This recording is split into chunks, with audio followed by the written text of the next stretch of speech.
Hey there. Today's forecast is taking us in a slightly new direction from yesterday. If you remember yesterday, we had that lovely, gorgeous fire trine with the moon and Neptune and Jupiter all really bringing in our feelings of new ideas. And some of those are definitely coming in on Saturday. However, there's a new theme emerging, and that's what I want to talk about today. So, one of the things that it's asking us is to not try to remove uncertainty or difficulty, but to remain grounded.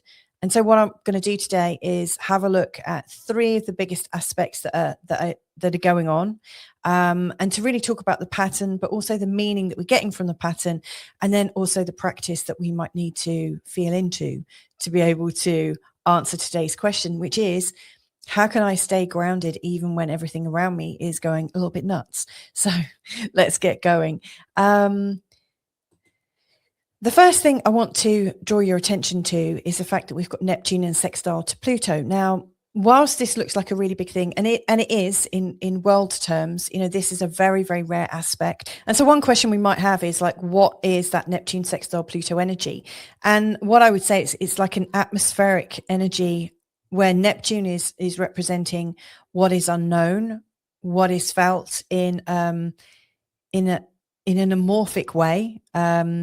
It's almost like a feeling, a mood that comes over us. And at the highest end, it's really asking us to be deeply creative and to join one another and to come into union. And so it's almost like an energy that unites us at a high level, at a really beautiful high level of union. But at its negative end, it's separating us. We're forgetting who we are. We're so connected to all that is around us that we forget who we are as people. Now, Pluto has, I think, always been acting a little bit like a container. Saturn does absolutely work like a container, but Pluto is the power that's behind everything. And so to me, these two are speaking about a new wave of energy that's coming forwards, a new wave of connection where we're either learning more about ourselves spiritually or we're forgetting who we are. And both can be true at the same time. And there's power influencing it. It feels almost like a spell or some kind of new rhythm that's getting stronger right now. And so I think if you're a very mystical person, you'll be really feeling this. If you've got anything around 4 to 10 degrees in the sign of Gemini, I mean, where Pluto and Neptune last came together and sowed a seed quite a long time ago, it was in Gemini. And so I think you'll be really picking up these Neptune Pluto energies. It's like a background noise. It's like something we're feeling, like there's a new momentum that's picking up that could render us unconscious to ourselves and what we're doing, or it could bring us into this high level sense of consciousness where we might I'm thinking Christ consciousness, that feeling of gentle awakening. I wouldn't say sudden awakening. That's more of a Uranus thing, but this is bringing us into our highest sense of expression, which could be, in an artistic way, in a healing way, with words, with rhythm, and with soul for sure.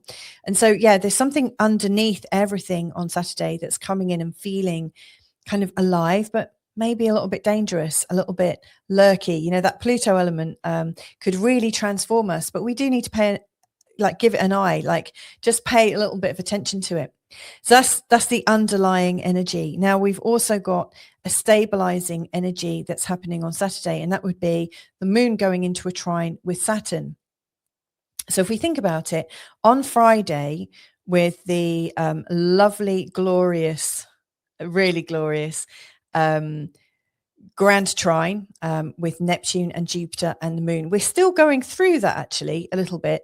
The moon is transforming, moving out of this trine with Jupiter, but into a trine with Saturn. So you could say we've still got that sort of grand fire trine energy going on anyway. However, the moon and Saturn are a lot more stabilizing together. So it's less creative, less kind of out there, and less like a feeling of freedom, but more like a feeling of balance. If we look with the moon and Jupiter, which is expanding and feeling into well-being, but then the moon coming into this trine with Saturn, we've got this lovely energy that we're building something consistent, something that feels steady, where there's maturity, where maybe there's some boundaries. So don't be at all surprised if you find that one of the things that comes up for you on Saturday is, wow, I really need to feel secure, feel steady, put some attention to all of those things that help to regulate me. That to me feels like a time well spent, really, truly. But then we've also got this emerging emotional pull that's happening on Saturday as well. And that's coming in with this square to Venus and also this opposition to Mars. So if we have a look at this, the moon by that time will be at 16 degrees. It will be making that square to Venus first, and then really making a sharp pull in the opposition to Mars. Now, what we've got going on here, if you can see, it's known as a T-square configuration, where Venus is almost like a mediator between the moon and Mars. And Venus is a very good mediator, by the way. I mean, she likes to see both sides of the story. She absolutely is associated with harmonizing things. She definitely likes balance. Definitely in her Libra form, she loves balance. And in her Taurian form, she likes things to be natural and easy and comfortable. So, she is going to try and get this balance between the moon and Mars. But what does this moon and Mars opposition represent? Well, I really see it's almost like an tension between taking action and being very definite and rising to the moment with something versus being comfortable. Venus in Virgo and also the moon in Sagittarius want to feel comfortable. And that kind of comfort that comes from these two mutable signs isn't that we feel bound into some kind of action, but it's that we have some freedom of movement. We are able to explore things and have a relationship with them. So we don't want to have to necessarily make our mind up straight away. I really see this as a bit of a conflict between desire and following your desire rather than following peace and following what would over time probably resolve itself anyway. So we've got this reaction versus response. I would say the Venus and Moon square is more about the response. How can we put the heart in? How can we maybe just listen for a moment? Venus in Virgo is actually kind of analytical. She wants to hear both sides. She wants to listen in and make up her mind kind of slowly. She doesn't want to rush through these things, whereas Mars in Gemini is absolutely chomping at the bit to make a judgment, and it's really fast thinking. So my instincts here are that neither style needs to be ignored. So, the tension is between reaction and response. The reaction is the Mars hot-headedness, and the response is very much about Venus in Virgo, which really wants to analyze things and she wants to take her time. She really wants to be sure about what she's saying.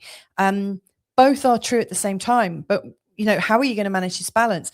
I really think that when we have these sudden feelings of needing to defend ourselves, is it right to defend ourselves? I think it's okay to know that you want to stand for something and maybe have a little boundary that gives you some safety. I think that's okay. And I think when we go too much on the peace side, hey, it's all love and light and we're all cool and you don't need to stand up for anything because no one's going to push you, you could render yourself quite helpless.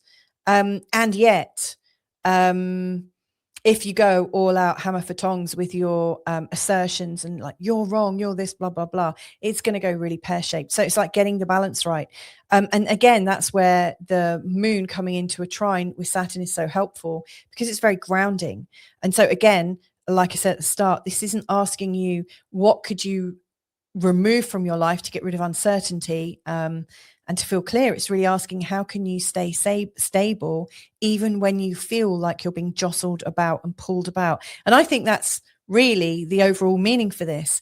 It's not don't eliminate the tension, but it's like, how can you recognize when you're being pulled in a direction? Because if you can recognize it, that you can exit the situation, take a deep breath, sit down, ground your feet, and you'll probably have loads of other ways that you can absolutely help yourself. But it's like, notice what happens as you feel yourself being pulled off balance. If you just notice what happens when you get pulled off balance, that is such a key piece of information that will really help you in the future, not just tomorrow, but for a really long time, because we get to see what programs are triggering us. We get to see what's running in us on a day-by-day level, and tomorrow we really will get to see what's running in us. So I hope that's helpful. I really see at the end of this day, you might be asking, like, which response is leaving me feeling more grounded?